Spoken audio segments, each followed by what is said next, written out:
नमस्कार, मैं हूं आपके साथ सोनिया चौहान। अपना उत्तर प्रदेश में आप सभी का स्वागत है। रुक करते हैं खबरों की ओर। बरेली के विकास भवन में सीएम योगी आदित्यनाथ ने प्रेस कॉन्फ्रेंस की। सीएम योगी ने क्या कुछ कहा, आइए आपको सुनाते हैं। मित्रों, आज मैंने शाहजहांपुर और बरेली इन दोनों जनपदों का भ्रमण करने का मुझे अवसर मिला। खास तौर पर बरेली में यहां से जुड़े हुए हजारों करोड़ रुपए की परियोजनाओं के लोकार्पण और शिलान्यास का एक अवसर मिला। बरेली की वर्षों से लंबित श्रीनाथ कॉरिडोर परियोजनाओं का अवलोकन करने और उनमें से कुछ परियोजनाओं को स्वीकृत करने का भी अवसर प्राप्त हुआ है। अभी हम लोगों ने इस पूरी कमिश्नरी के समीक्षा के माध्यम से चल रही विकास की परियोजनाओं और जो प्रस्तावित योजनाएं हैं उन पर भी विस्तार से माननीय जनप्रतिनिधियों और प्रशासनिक अधिकारियों के साथ में इस पूरी कमिश्नरी में क्या कुछ चल रहा है इसके बारे में हम लोगों ने यहाँ पे विस्तार से चर्चा की है। खासतौर पर इस कमिश्नरी में दो म्यूनिसिपल कॉरपोरेशन हैं, बरेली और शाहजहांपुर। सेफ सिटी के रूप में इन्हें डेवलप करना।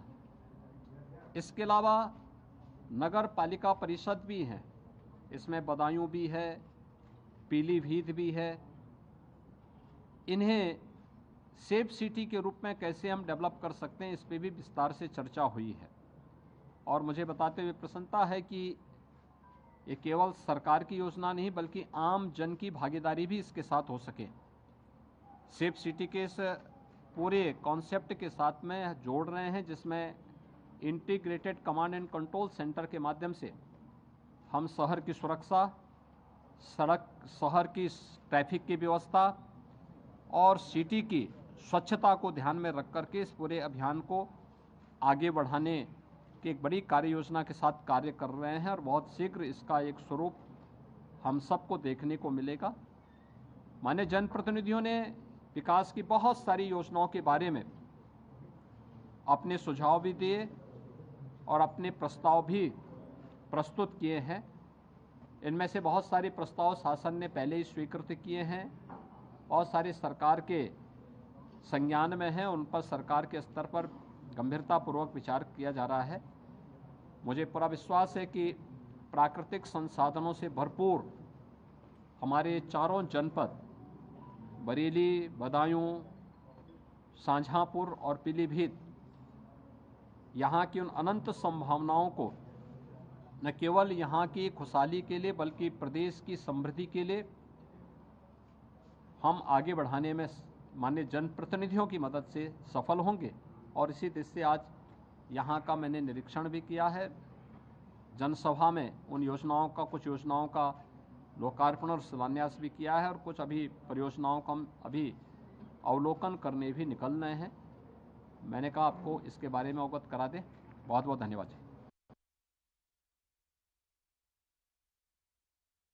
योगी आदित्यनाथ ने वर्चुअली माध्यम के जरिए अयोध्या से अहमदाबाद तक चलने वाले इंडिगो फ्लाइट का उद्घाटन किया। देखिए तस्वीरें। अयोध्या अहमदाबाद के बीच में वायु सेवा प्रारंभ होने के अवसर पर आज के समारोह में वर्चुअली जुड़े हुए केंद्रीय नागर विमानन एवं इस्पात मंत्री माननीय श्री ज्योतिरादित्य सिंधिया जी, अयोध्या के लोकप्रिय सांसद श्री लल्लू सिंह जी, माननीय सांसद अहमदाबाद प्रोफेसर क्रीट प्रेम जी भाई सोलंकी जी,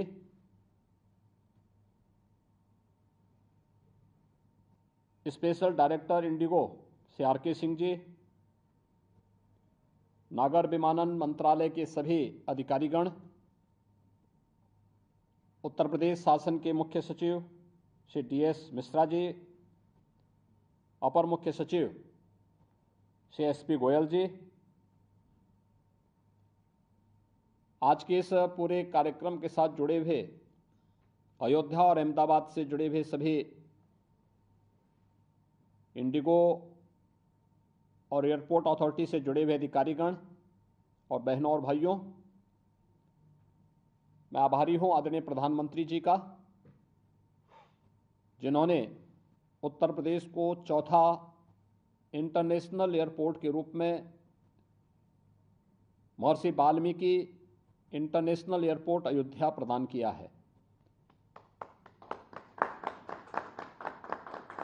30 दिसंबर को इस चौथे इंटरनेशनल एयरपोर्ट के उद्घाटन के साथ ही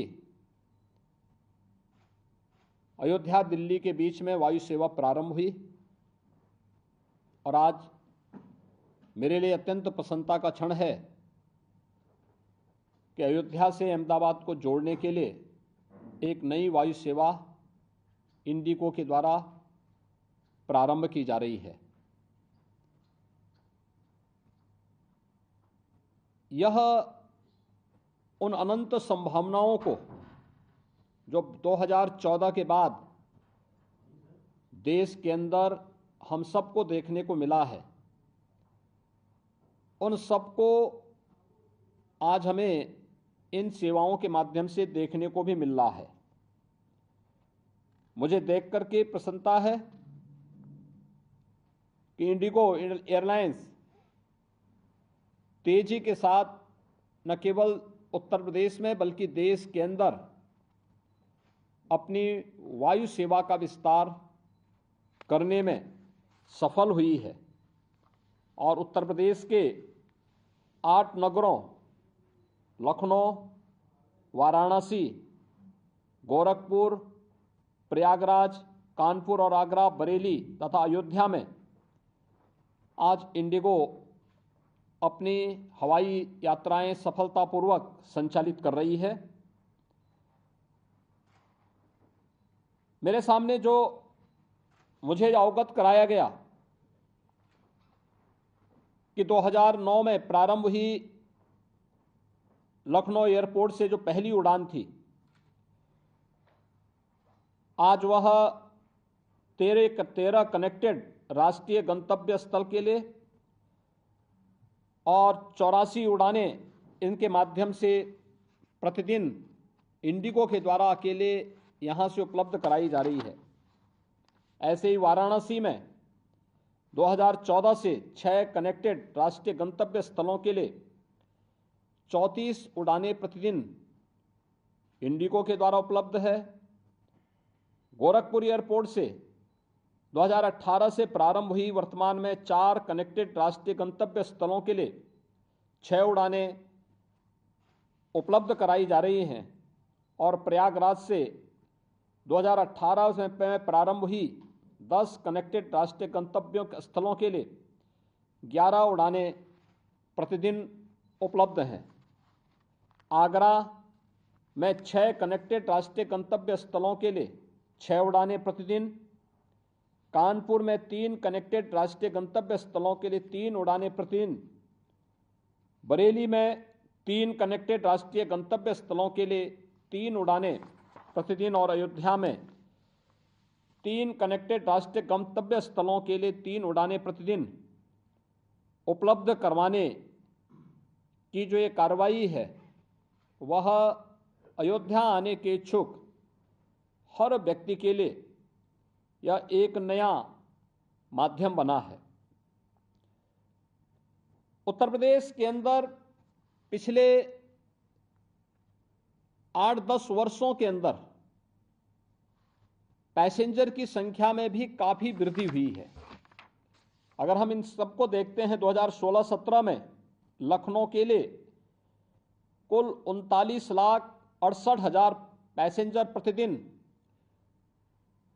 वायु सेवा का उपयोग करते थे। आज यह संख्या बढ़कर के 52,20,000 से अधिक हुई है। वाराणसी में 19,16,000 से बढ़कर के 25,21,000 हुई है। गोरखपुर में 54,000 से बढ़कर के 7,18,000 और प्रयागराज में 45,000 से बढ़कर के 71,000 यह पैसेंजर, यह प्रतिवर्ष आज इसमें बढ़ोतरी हम लोग इस रूप में देख सकते हैं। मुझे बताते हुए प्रसन्नता है कि अहमदाबाद अयोध्या या अयोध्या अहमदाबाद के बीच में जो ये सेवा प्रारंभ हो रही है, तो अहमदाबाद और गुजरात से जुड़े हुए श्रद्धालु जनों को अयोध्या आने में, इस सेवा का उपयोग करने में और आसानी से अयोध्या तक पहुंच बनाने में उन्हें मदद मिलेगी। या अयोध्या से अहमदाबाद या सूरत या सोमनाथ या द्वारिका धाम या अन्य पवित्र स्थलों की यात्रा करने के लिए जो भी श्रद्धालु जाने का इच्छुक होगा, या आसानी से वायु सेवा उन्हें उनके गंतव्य तक पहुंचाने में बहुत महत्वपूर्ण भूमिका का निर्वहन कर पाएगी। अयोध्या में इंटरनेशनल एयरपोर्ट आज से 5 वर्ष पहले, 7 वर्ष पहले, 10 वर्ष पहले यह एक कल्पना थी। राज्य सरकार की वहां पे एक छोटी सी एयर स्ट्रिप थी जो मात्र 167 एकड़ में संचालित होती थी। लेकिन आदरणीय प्रधानमंत्री जी ने, माननीय ज्योतिरादित्य सिंधिया जी ने जब रुचि ली, राज्य सरकार ने 821 एकड़ लैंड एक समय सीमा में एयरपोर्ट अथॉरिटी को उपलब्ध कराया। और मैं धन्यवाद दूंगा माननीय ज्योतिरादित्य सिंधिया जी को, उन्होंने रुचि लेकर के अयोध्या के इस इंटरनेशनल एयरपोर्ट के निर्माण को एक समय सीमा के अंदर पूरा भी कराया और आदरणीय प्रधानमंत्री जी के कर कमलों से राष्ट्र को समर्पित भी करवाया। और आज अयोध्या हर व्यक्ति आने का इच्छुक दिखाई देता है। स्वाभाविक रूप से वायु सेवा उसके लिए सबसे आसान माध्यम हो सकता है। अयोध्या देश का धार्मिक और आध्यात्मिक पर्यटन की दृष्टि से सबसे बेहतरीन स्थलों के रूप में विकसित हो चुका है। सड़क मार्ग से, रेल मार्ग से और वायु मार्ग से, ये तीनों प्रकार की बेहतरीन कनेक्टिविटी आज अयोध्या के लिए उपलब्ध हो चुकी है। 22 जनवरी को रामलला के प्राण प्रतिष्ठा कार्यक्रम के अवसर पर देश से आने के जितने भी प्रमुख अतिथिगण हैं, मेरा अनुमान है कि 22 जनवरी को अयोध्या एयरपोर्ट पर लगभग 100 चार्टर्ड प्लेन लैंड करेंगे और ये अयोध्या के आने वाले पोटेंशियल को भी हम सबको एक राह दिखाएगा। इस अयोध्या को लोगों ने पहले पहचानने का प्रयास क्यों नहीं किया, इस आस्था का पहले सम्मान क्यों नहीं हो पाया। और ये केवल आस्था ही नहीं बल्कि आस्था के सम्मान के साथ साथ अर्थव्यवस्था को भी एक नई गति देने में सहायक होगा। लाखों नौजवानों के जीवन को भी एक नई गति देने में अयोध्या का महर्षि वाल्मीकि इंटरनेशनल एयरपोर्ट सहायक होगा। इन सभी कार्यक्रमों में रुचि लेने के लिए और सहयोग करने के लिए मैं नागर विमानन मंत्रालय, भारत सरकार को हृदय से आभार व्यक्त करता हूं। अयोध्या के अपने लोकप्रिय सांसद श्री लल्लू सिंह जी को और उनकी पूरी टीम को हृदय से धन्यवाद देता हूं कि 821 एकड़ लैंड एक समय सीमा के अंदर अधिग्रहण करने में स्थानीय जनता के साथ इन लोगों ने बेहतरीन संवाद बनाया और उस संवाद के माध्यम से इसे अधिग्रहण करने में अपना योगदान दिया। और आज हम सब इस कार्यक्रम के माध्यम से नई नई उड़ानें प्रतिदिन अयोध्या के लिए जोड़ते जा रहे हैं और 22 जनवरी का कार्यक्रम और 22 जनवरी से होने वाले इस उत्सव के साथ हम पूरे देश को और दुनिया को अयोध्या के साथ जोड़ने में सहायक होंगे। एक बार फिर से इंडिगो को अयोध्या अहमदाबाद के बीच इस नई वायु सेवा प्रारंभ करने के लिए हृदय से धन्यवाद। भारत सरकार के प्रति हृदय से आभार व्यक्त करते हुए 22 जनवरी के कार्यक्रम को हम सकुशल एक नए दिव्य और नव्य अयोध्या के रूप में प्रस्तुत करने में सफल हो पाएंगे। इस विश्वास के साथ इस पूरे अभियान के प्रति मैं अपनी शुभकामनाएं देता हूं और राज्य सरकार के द्वारा हर प्रकार के सहयोग के लिए भी अपनी प्रतिबद्धता को पुनः दोहराते हुए अपनी वाणी को विराम देता हूं। धन्यवाद। जय जय श्री राम।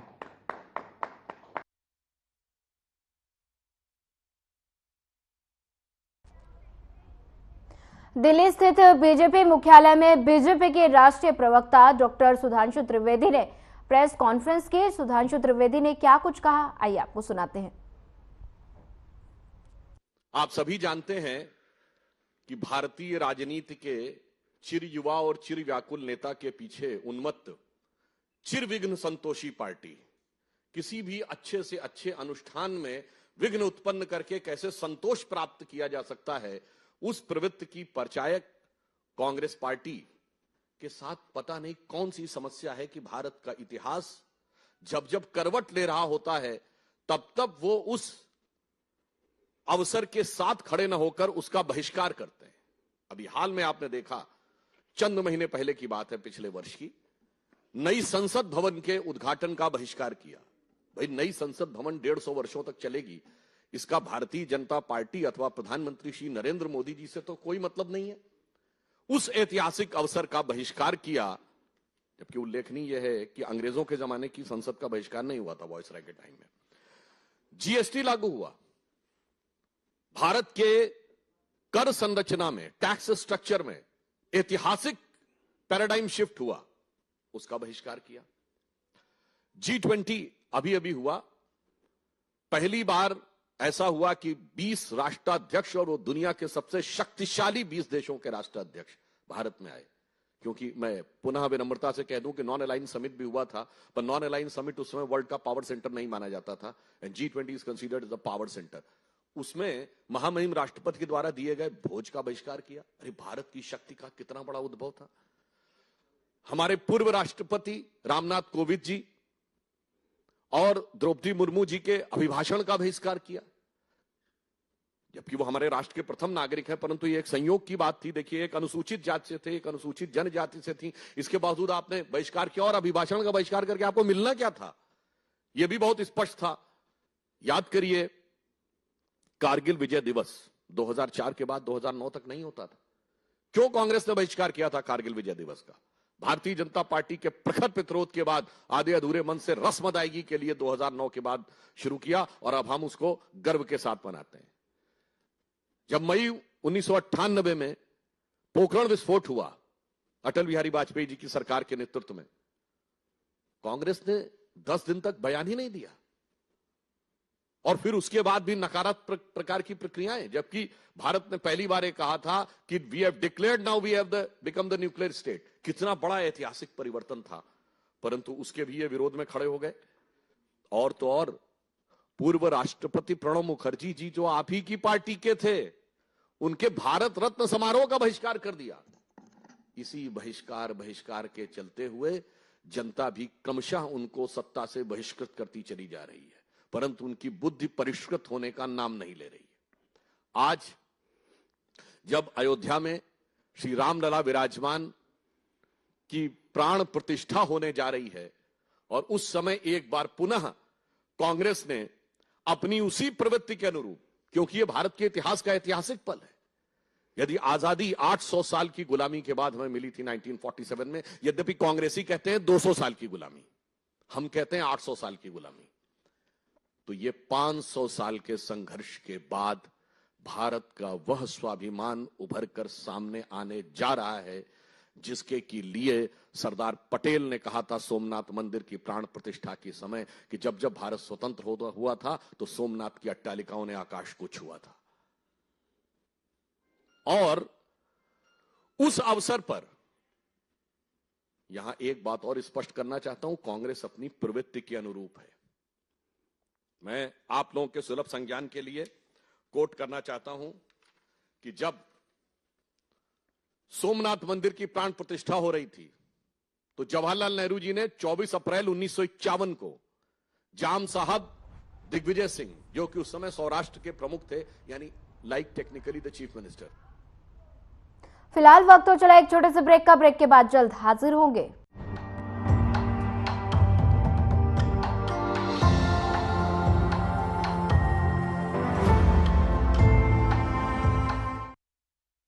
ब्रेक के बाद आप सभी का एक बार फिर स्वागत है। दिल्ली स्थित बीजेपी मुख्यालय में बीजेपी के राष्ट्रीय प्रवक्ता डॉक्टर शुभांशु त्रिवेदी ने प्रेस कॉन्फ्रेंस की। सुधांशु त्रिवेदी ने क्या कुछ कहा, आइए आपको सुनाते हैं। ये 24 अप्रैल 1951। सोर्स है selected works of Jawaharlal Nehru series 2 volume 16 part 1। बस वही तो परंपरा थी। उसके बाद इंदिरा जी के जमाने में गोरक्षक संतों पे गोलियां चली। इंदिरा जी के जमाने में 1976 में जब रूटीन खुदाई में राम मंदिर के खंभे निकल रहे थे तो वामपंथी इतिहासकारों के दबाव में रुकवा दिया गया। राजीव जी के जमाने में कार सेवकों की हत्या करने वालों का समर्थन हुआ। पीवी नरसिम्हा राव जी के जमाने में पता नहीं क्या क्या हुआ, वो आपको पता है। और सोनिया जी के जमाने में आते आते राम काल्पनिक होने का हलफनामा तक हो गया। यानी ये बहुत साफ है कि यह प्रवृत्ति जो आज कांग्रेस ने दिखाई है एक मौका था कि आज आप अपने को बदल कर दिखा सकते थे, परंतु आपने ऐसा नहीं किया। परंतु मैं एक और बात स्पष्ट करना चाहता हूं, यह नेहरू की कांग्रेस है, यह गांधी की कांग्रेस नहीं है। क्योंकि महात्मा गांधी का तो राजनीतिक दर्शन था राम राज्य। महात्मा गांधी का नित्य का भजन था रघुपति राघव राजा राम। महात्मा गांधी की समाधि पे लिखा हुआ है हे राम।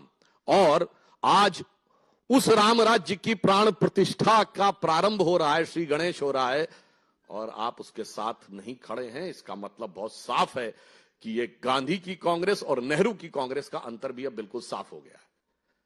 और आज इस अवसर को जो इन्होंने अपने हाथ से गंवाया है, ये कांग्रेस के अंदर का भारतीय संस्कृति, हिंदू धर्म और हिंदुत्व के प्रति जो विरोध है उसको दर्शाता है। अब बताइए इससे ज्यादा क्या होगा कि श्री राम जन्मभूमि केस में जो बाबरी मस्जिद पक्ष के पक्षकार इकबाल अंसारी थे, उनको इनवाइट किया गया है। यह हिंदू धर्म की महान उदारता के परंपरा के अनुरूप है।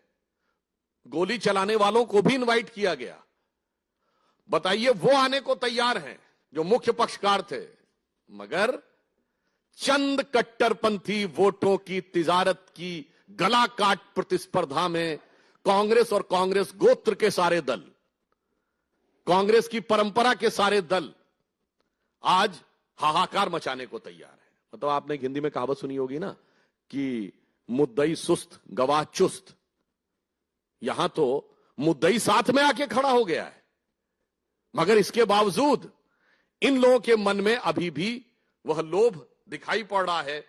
तो मैं कह सकता हूं कि एक कहावत होती है कि राम नाम कड़वा लगे और प्यारा लागे दाम, तो दुविधा में दोनों गए न माया मिली न राम। मैं स्पष्ट कर देना चाहता हूं, इस प्राण प्रतिष्ठा का बहिष्कार करके कांग्रेस पार्टी और कांग्रेस की परंपरा, कांग्रेस गोत्र के जितने दल हैं, उन्होंने ये स्पष्ट कर दिया है कि वो राजनीतिक दृष्टि से निष्प्राण तो होते ही जा रहे थे, अब उनकी प्रतिष्ठा भी समाप्त हो गई। श्री नरेंद्र मोदी जी के प्रति आपके मन में जो भी ईर्ष्या है, द्वेष है, इंफीरियरिटी कॉम्प्लेक्स है, उसको लेकर आप भारत के विरोध तक चले जाते थे, आज भगवान के विरोध तक चले गए। इसलिए मैं यह भी स्पष्ट करना चाहता हूं कि एक बार श्री राम जन्मभूमि ट्रस्ट ने जब इनवाइट किया था तो उन्हें सद्बुद्धि आई होती तो शायद वो अपने पूर्व कर्मों का परिष्कार करने के लिए आ जाते। वैसे कांग्रेस पार्टी के अंदर ही कई नेता इसका विरोध कर रहे हैं, क्योंकि शायद उनके मन में यह भी हो, वो जो एक पुराना भजन है ना, मैली चादर ओढ़ के तेरे द्वार पे कैसे आऊं। फिलहाल इस बुलेटिन में इतना ही। ज्यादा खबरों के लिए बने रहिए हमारे साथ। नमस्कार।